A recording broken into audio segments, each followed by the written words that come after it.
For today's recipe, I'm making a simple but tasty carrot and sweet potato soup. It's very budget friendly too. For this recipe, you'll need 1 large onion diced, 500 grams of carrots, 1 large sweet potato, 1.2 litres of vegetable or chicken stock, a pinch of ground pepper, and 100 grams of low-fat cheese, which is optional. So, firstly, you need to peel and dice the onions, then peel the carrots and dice them, and then the same with the sweet potato.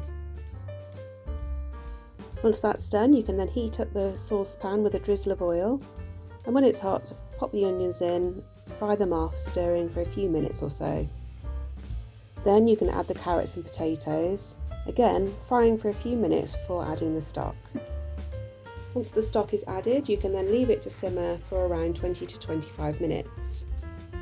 After this, you can use a blender to whiz it up to a nice smooth consistency. I served with a buttered bread roll and a spoon of cream cheese and gave it a sprinkling of pepper. It was a really tasty but simple meal.